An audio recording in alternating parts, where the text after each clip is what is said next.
Chers amis, bonjour. Donc nous étions dans les Arba Banim d'Ibra Torah. Par rapport aux 4 enfants, la Torah a parlé, donc comme on avait expliqué, qu'il y avait 4 fois, à 4 reprises plutôt, la Torah va nous ordonner de raconter à nos enfants.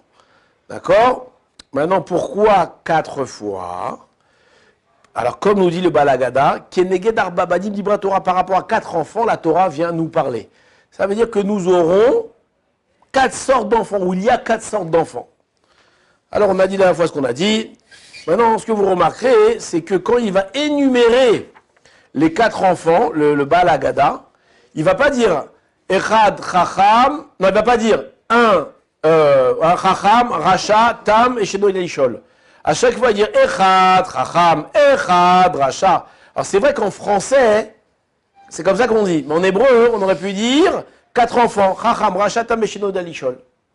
Enfin, je sais pas, peut-être qu'en hébreu non plus, on dit aussi Echad. Mais en tout cas, on voit que le verset vient accentuer le mot Echad, Echad, Echad, Echad, Echad. 4 fois. Pourquoi? Plusieurs explications. Ici, il y a une explication très intéressante. Il dit parce que Echad, c'est quoi?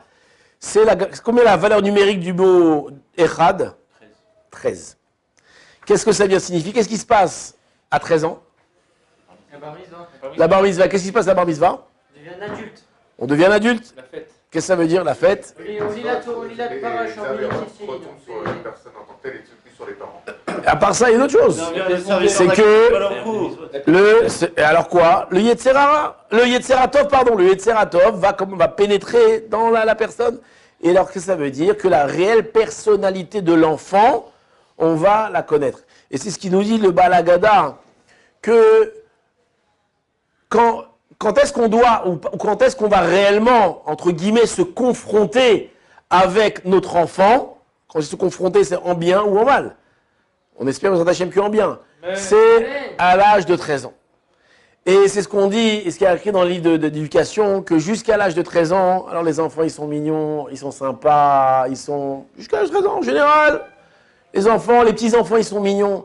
Et toute l'éducation qu'on a donnée à nos enfants quand ils sont petits, elle est extrêmement importante. Pourquoi? Parce qu'elle va venir forger sa personnalité, qui va réellement se dévoiler à quel âge? À l'âge de 13 ans, à l'âge de l'adolescence. Et le grand challenge pour les parents, c'est quand? C'est pas quand ils sont petits. Quand ils sont petits, ils sont mignons, c'est rien du tout. Quand ils deviennent adolescents. La vraie lutte, le réel moment où les parents vont devoir maman se confronter avec les enfants, les difficultés de l'éducation, c'est à l'âge de 13 ans. C'est hyper utile de lire et d'étudier les livres sur l'éducation. D'accord? Les livres d'éducation ne vont pas me donner des trucs infaillibles pour réussir l'éducation de mes enfants, mais au moins ils vont me permettre de me brancher pendant toutes ces années-là en mode éducation. Et lorsqu'arrivent les enfants au réel âge où vraiment on a besoin de les éduquer, on a besoin d'être avec eux et de les aider à grandir, c'est à cet âge-là.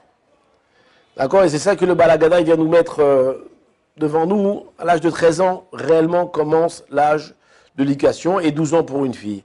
Et surtout dans notre génération où il y a tellement de choses qui vont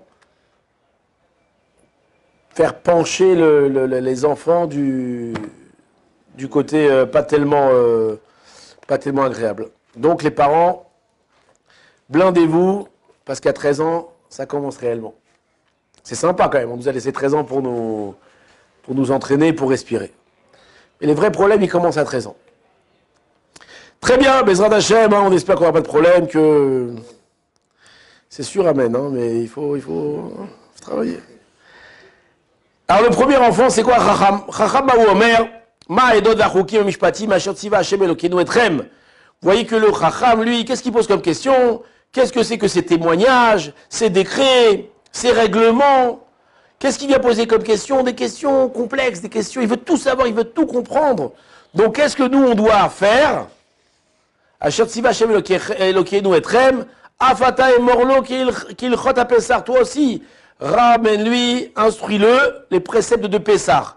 Et qu'est-ce que tu dois lui dire? Regardez la dernière phrase, ça dit El Maftiri Nacharafikoman. Ça veut dire qu'on n'a pas le droit de manger après avoir goûté l'agneau pascal.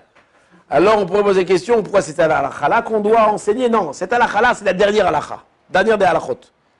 Ça veut dire enseigne-lui tout ce qu'il veut savoir, donne-lui, apprends-lui, donne-lui, jusqu'à la dernière halakha. Et il ne faut pas avoir peur de s'asseoir avec ses enfants et de leur parler et de leur raconter et de pas être radin. Des fois, on est radin, on va trop. Vas-y, donne-leur à tes enfants tant qu'ils veulent savoir, donne-leur. Et il y a peut-être aussi le lien de s'occuper. J'ai lu Shabbat, une histoire, elle m'a extrêmement marqué. Extrêmement marqué. Alors peut-être pas vous marquer à vous, mais moi, ça m'a fait un tilt dans ma tête. Quand le Chazon Ish, il était encore à Vilna. Ça veut dire avant qu'il soit très connu. Il était déjà un peu connu du milieu, mais avant qu'il soit connu, il était à Vilna. Et il y a un jeune homme qui arrive avec une lettre dans la main et dit bonjour, ça c'est vous, voilà. Ravintel, il m'envoie de vous donner cette lettre. Ok, merci. Le Rav, il ouvre la lettre. Et le jeune homme, il va pour partir. Et le Rav, il regarde la lettre. Il le rappelle, il dit attends, reviens. Pars pas, reviens. Et il lit la lettre.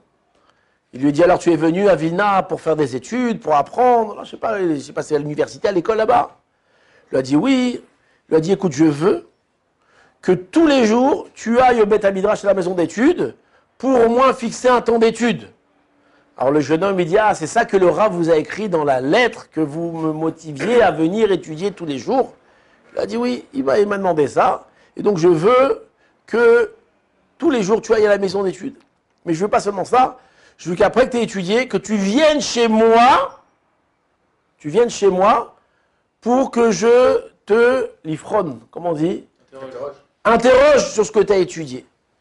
Et ce jeune homme-là, tous les jours, donc il allait faire ses études, après il allait au Beth Midrash étudier, et après il venait chez le Chazon Ish pour se faire interroger.